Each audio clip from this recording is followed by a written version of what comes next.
નમસ્કાર મિત્રો વાવની રણનીતિ વિસાવદરમાં ત્યાં ગુલાબસિંહ હતા, અહીં ગોપાલ ઇટાલિયા છે, ત્યાં પણ મંત્રીના ધાડે ધાડા ઉતર્યા હતા, અહીં પણ મંત્રીના ધાડે ધાડા ઉતર્યા છે, ત્યાં પણ મુખ્યમંત્રી, અહીં પણ મુખ્યમંત્રી, ત્યાં પણ પાટીલ, અહીં પણ પાટીલ. વાત એ છે કે ત્યાં પણ સામ દામ દંડ ભેદ તમામ સામ સામે થઈ ચૂક્યું હતું, શું અહીં પણ થશે? અને વાત એ છે કે ત્યાં તો ગુલાબસિંહની પાછળ ગેનીબેન ઠાકોર હતા, અહીં ગોપાલ ઇટાલિયા પાછળ કોણ છે? સી.આર. પાટીલે પોતાના પત્તા ખોલ્યા છે, 7,000 નો ખેલ સમજાવી દીધો છે અને તેમાં 3,000 તે શું કોંગ્રેસના ગણી રહ્યા છે? આ તમામ બાબતે વાત કરવી છે. સી.આર. પાટીલનું ભાષણ વિસાવદરમાં અને ત્યારબાદ એક જોવામાં આવતું વિસાવદરનું ગણિત. વિસાવદરની પેટા ચૂંટણી, ગોપાલ ઇટાલિયા આમ આદમી પાર્ટીના ઉમેદવાર છે, કિરીટ પટેલ ભારતીય જનતા પાર્ટીના ઉમેદવાર છે અને કોંગ્રેસ તરફથી નીતિન રાણપરિયા છે. આ એક સીધી વાત છે, પણ દિવસે ને દિવસે વિસાવદરમાં મંત્રીઓ આવી રહ્યા છે, 10 કેબિનેટ મંત્રીઓ ફરી રહ્યા છે.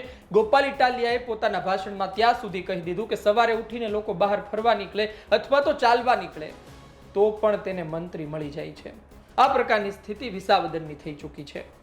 ગલીએ ગલીએ મંત્રીઓ આટાફેરા મારી રહ્યા છે. સી.આર. પાટીલ બાકી હતા, તેઓ પણ આવી ગયા. પણ આ સી.આર. પાટીલ વિસાવદરમાં આવે તેને ભારતીય જનતા પાર્ટીની મજબૂતાઈ ગણી શકાય અને આમ આદમી પાર્ટીએ થોડું ચેતી જવાની જરૂર છે, થોડું વધારે ગંભીર થવાની જરૂર છે. કારણ કે સી.આર. પાટીલ પડે છે તો પછી તેની અસર તો જોવા મળે છે. સી.આર. પાટીલ આવ્યા પણ ખરી અને સી.આર. પાટીલે ભાષણ પણ આપ્યું. આ ભાષણમાં તેમણે ગેનીબેન ઠાકોરને યાદ કર્યા. તેમણે કહ્યું કે બનાસકાંઠાથી એક સાંસદ ગેનીબેન ચૂંટાઈને આવ્યા હતા અને આમ તો તેમણે તુકારામાં કીધું હતું, પરંતુ તેમણે વાત કરી અને તેમણે કહ્યું કે તેમણે પોતાના મનપસંદ ઉમેદવારને ઉતાર્યા અને ભાજપના કાર્યકર્તાઓને એક પડકાર આપ્યો. શું પરિણામ આવ્યું એ આપણે જોયું. ભારતીય જનતા પાર્ટીના લોકોએ તેમને હરાવી દીધા અને ત્યારબાદ એક વાત તેમણે એ પણ કરી હતી કે 7,000 મતનો ખેલ છે, તેમાંથી 4,000 મત બસ આ વખતે વધુ લાવવાના છે. આ બંને પર વિસ્તારથી વાત કરું, પરંતુ એ પહેલા આપે સાંભળી લો કે સી.આર. પાટીલ આ બોલ્યા હતા ત્યારે કેવો માહોલ હતો, શું બોલ્યા, અને ત્યારબાદ આ બંને પોઈન્ટ પર આપણે વિસ્તારથી ચર્ચા કરીએ. વિસાવદર બેસાની આ સીટ ઉપર એ 22ના ઇલેક્શનમાં પણ તમે માર્જિન જો ફક્ત 7,000 મતથી જ હાર્યા છીએ. એટલે ગયા વખત કરતા 4,000 મત વધારે આવે એ પહેલી પ્રાયોરિટી છે. ખૂબ વધારે આવશે એવી મને ખાતરી છે. બનાસકાંઠાની અંદર ત્યાં એક MP તરીકે એક ઉમેદવાર ચૂંટાઈ ગયા, બેન ગેનીબેન, અને એમણે ત્યાં હુંકાર કર્યો હતો કે આ ઉમેદવારને, એમનો જે કોંગ્રેસનો ઉમેદવાર હતો એને તમે હરાવી જુઓ. સી.આર. પાટીલ એના એ તાકાતને પડકારવાની વાત કરી ત્યારે હું ત્યાં ગયો હતો. મેં કહ્યું કે આમાં સી.આર. પાટીલની કોઈ તાકાત નથી. સી.આર. પાટીલ તો એક કાર્યકર્તા છે, પ્રમુખ તરીકેની જવાબદારીમાં છે, પણ કાર્યકર્તાઓને કહ્યું હતું કે આ પડકાર સી.આર. પાટીલે નથી, આ પડકાર ભારતીય જનતા પાર્ટીના કાર્યકર્તાઓનો છે અને એને હરાવવું જોઈએ. જે એમપીની સીટ જીતી ગઈ એ બેન પોતાની સીટ ઉપર પોતાના મનગમતાના ઉમેદવારને લાવ્યા પછી પણ એને હારી ગઈ. એ જ બતાવે છે કે ભારતીય જનતા પાર્ટીના કાર્યકર્તાઓને છેડવા નહીં. આપે સાંભળ્યું કે સી.આર. પાટીલ શું બોલ્યા. પહેલા વાત કરી લઈએ વાવની અને ત્યારબાદ વાત કરી લઈએ 7,000 મતના ખેલની. પહેલા આપને જણાવી દઉં કે વાવ વિધાનસભામાં પણ આ જ પ્રકારની સ્થિતિ હતી. ગુલાબસિંહ રાજપૂત તરફ માહોલ ચાલતો હતો. જીતીને આવ્યા કોણ? સ્વરૂપજી ઠાકોર. વાત કઈ તેવી છે, ત્યાં પણ આટલા મંત્રીઓ ઉતારવામાં આવ્યા હતા, ત્યાં પણ અલ્પેશ ઠાકોર હતા, તો અહીં જયેશ રાદડિયા છે. વાત એ છે, મુખ્ય વાત એ છે કે વાવ વિસાવદર બંને થોડું સમાન જોવા મળી રહ્યું છે અને વાવમાં ભારતીય જનતા પાર્ટીએ જે રણનીતિ અપનાવી હતી એ જ રણનીતિ તેઓ વિસાવદરમાં અપનાવવા જઈ રહ્યા છે. પરંતુ ગોપાલ ઇટાલિયા માટે લાલ બત્તી એ છે કે ગુલાબસિંહ રાજપૂતની પાછળ ગેનીબેન ઠાકોર હતા. અહીં ગોપાલ ઇટાલિયા એકલા લડી રહ્યા છે, એકલા તલવાર ફેરવી રહ્યા છે. આમ આદમી પાર્ટીના નેતાઓ તેની સાથે છે, પણ કેટલા દિગ્ગજ નેતાઓ તેની સાથે છે? એ જે પાર્ટીમાંથી આવે છે, પાર્ટી તો હજુ ઉગીને ઊભી થઈ છે ગુજરાતમાં. એની પાસે એટલા મોટા મોટા નેતાઓ નથી. તેની પાસે નેતાઓ છે જે હજુ હમણાં મોટા થયા હોય, લોકો વચ્ચે વર્ચસ્વ હજુ જમાવતા હોય. આ વચ્ચે થોડી મુશ્કેલી પડી શકે છે અને ભારતીય જનતા પાર્ટી એ જ સ્ટ્રેટેજીથી આગળ વધી રહી છે, એટલે એને જીતની શક્યતા પણ વધુ જોવા મળી રહી છે. વાત એ કે છે કે 7000 મતનો ખેલ. તમે જુઓ કે તેમણે CR પાટીલે પોતાની વાતમાં કીધું કે 7000 ઓછા મત છે, તેમાંથી 4000 મત તમારે વધારે લાવવાના છે. તેઓ શું કહેવા માંગે છે? વાત એ છે કે 4000 મત તેઓ વધારે લાવે તો બીજી તરફ કોંગ્રેસ પણ 3000 મત તો વધુ લાવશે. CR પાટીલને, ભારતીય જનતા પાર્ટીને કોંગ્રેસ પાસે પણ આશા અને અપેક્ષા છે કે આ વખતે કોંગ્રેસ અમને મદદરૂપ થશે. ભૂતકાળમાં જે પણ થયું, ભલે સામસામે હતા, પણ વિસાવદરમાં ભાઈબંધ બનીને કામ કરવાનું છે અને તો જ ગોપાલ ઇટાલિયાને હરાવી શકાશે, નહીંતર આ ગોપાલ ઇટાલિયા જીતી જશે.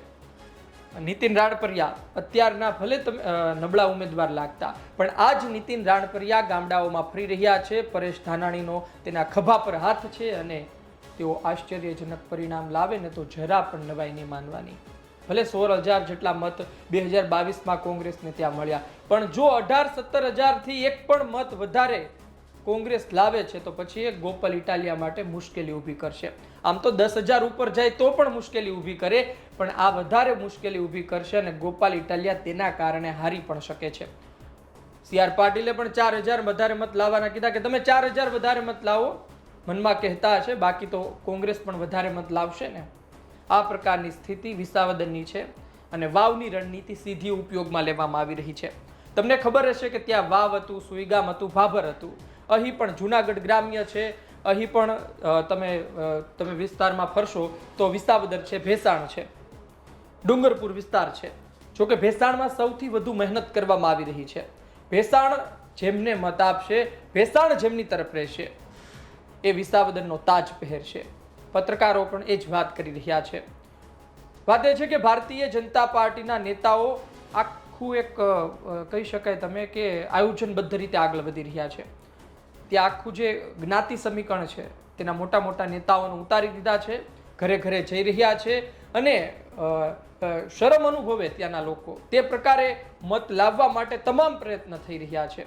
એક ફોટો હમણાં અમારા સુધી પહોંચ્યો, કુંવરજીભાઈ બાવળિયા હોય, દેવાભાઈ માલમ હોય, એ બધા કોળી દિગ્ગજો પણ બેઠા હતા, કોળી ધારાસભ્યો એક જગ્યાએ બેઠા હતા. આવા ફોટા તો અમુક જ બહાર આવે છે, બાકી કેટલાય ગામડાઓમાં દિગ્ગજો ફરી રહ્યા છે, મંત્રી ફરી રહ્યા છે. મંત્રી તમારા આંગણે આવીને ઊભા રહે અને કહે કે મત આપજો. એક જ સમાજના હોય, તમારા સમાજના હોય, તો પછી બેશક તમને પણ શરમ આવે અને આ શરમ અનુભવી તમે ભારતીય જનતા પાર્ટીમાં અત્યાર સુધી મત ન આપ્યો હોય ને તો તમે આપી પણ દો. આ પ્રકારની સ્થિતિ પણ સર્જાઈ શકે ને. ભારતીય જનતા પાર્ટી ખૂબ મહેનત કરી રહી છે, એ દેખાઈ રહ્યું છે. અઢળક મંત્રીઓ ફરી રહ્યા છે. જયેશ રાદડિયાએ તેમની જવાબદારી લીધી છે. CR પાટીલ પણ હવે સીધી રીતે પડી ગયા. CR પાટીલ ચિંતા કરે. CR પાટીલ જ્યારે કાર્યકર્તાઓને કહે કે તમે જાગો, તમને પડકાર ફેંકવામાં આવી રહ્યા છે, તમે જવાબ આપો. બનાસકાંઠામાં તમે જ્યારે ગેનીબેન ઠાકોરે પડકાર ફેંક્યો હતો ગુલાબસિંહ રાજપૂત માટેનો, ત્યારે તમે જવાબ આપ્યો હતો, તમે અહીં પણ જવાબ આપો.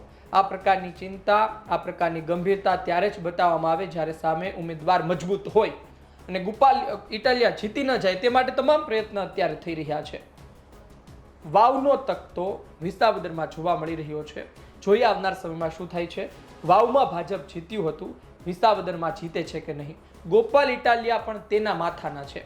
ગામે ગામે જઈ રહ્યા છે, તેના સામૈયા થઈ રહ્યા છે. ગોપાલ ઇટાલિયા જનતાના પૈસે ચૂંટણી લડશે તે પ્રકારના QR કોડ પણ તેમણે જનરેટ કર્યા છે, લોકો સુધી પહોંચાડી રહ્યા છે. તેમના ગીત બની રહ્યા છે. ગેનીબેન ઠાકોરના પણ બનાસકાંઠા લોકસભામાં ગીત બનતા હતા. એટલે તમે જુઓ કે ઉત્તર ગુજરાતની કેટલી રણનીતિ સૌરાષ્ટ્રના વિસાવદરમાં ઉપયોગમાં લેવામાં આવી રહી છે. ભારતીય જનતા પાર્ટી વાવની પેટા ચૂંટણીની રણનીતિ ઉપયોગમાં લઈ રહી છે, તો આમ આદમી પાર્ટી બનાસકાંઠા લોકસભામાં જે ગેનીબેન જીતીને આવ્યા તેની રણનીતિ ઉપયોગમાં લઈ રહ્યા છે. મતનો વધુ તફાવત નથી, આમ તો વધ્યા છે અને વોટ શેર પણ 39% નીચે નથી ગયો. કેશુ બાપાને તમે દૂર કરો તો 2002 થી 2022 સુધીની ચૂંટણીમાં પણ ગોપાલ ઇટાલિયાને મુશ્કેલી આવનાર સમયમાં વધી શકે છે, કારણ કે પાટીલે પણ એક રીતે ઈશારો કર્યો છે કે કોંગ્રેસ કદાચ મદદ કરશે, કોંગ્રેસ પણ વધુ મત લાવશે અને એની એક સ્ટ્રેટેજી મુજબ આયોજનબદ્ધ રીતે તેઓ આગળ વધી રહ્યા છે. જોઈએ આવનાર સમયમાં શું થાય છે. ગોપાલ ઇટાલિયા અને તેની સામે અઢળક મંત્રીઓ, ગોપાલ ઇટાલિયા અને તેની સામે મુખ્યમંત્રી ગોપાલ ઇટાલિયા, તેની સામે ભારતીય જનતા પાર્ટીના પ્રદેશ પ્રમુખ, આટલી મહેનત કરે ભાજપ તો પરિણામ પણ આવે. અને ગોપાલ પણ 2 મહિનાથી ત્યાં પડ્યા પાથર્યા રહે છે, તો તેનું પણ પરિણામ આવે. જોઈએ કોનું પરિણામ વધારે આવે છે, કોણ જીતે છે. માર્જિન વધારે નહીં હોય, પણ એક વાત 100%ની છે કે જો ગોપાલ ઇટાલિયા આમાંથી હોહરવા નીકળે છે, જીતીને આવે છે, તો પછી ગુજરાતના રાજકારણમાં ગોપાલ ઇટાલિયા એક નવી છબી બનાવશે અને સારા રણનીતિકાર છે એ પણ સાબિત થશે. અને એ પણ વાત સાબિત થશે કે તમે જો સારી રીતે લોકો વચ્ચે જાઓ, તમે શિક્ષિત હોય, તમે કાયદાના માણસ હોય, તમે ઘણું ખરું જાણતા હોય અને તમે સાચા હોય, તો લોકો પણ તમને સ્વીકારે. જોઈએ આવનાર સમયમાં શું થાય છે. આપનું શું કહેવું છે કોમેન્ટ બોક્સમાં જરૂરથી લખજો. શું વાવના તખતાથી વિસાવદર જીતી શકાય? આવનાર સમયમાં 7000 મતનો જે તફાવત છે ભારતીય જનતા પાર્ટી પૂરી દેશે. વાત એ પણ છે કોંગ્રેસ કેટલા મત લઈને જશે. કોમેન્ટ બોક્સમાં જરૂરથી લખજો. વિડીયો પસંદ આવ્યો હોય લાઈક કરજો, શેર કરજો. ધન્યવાદ.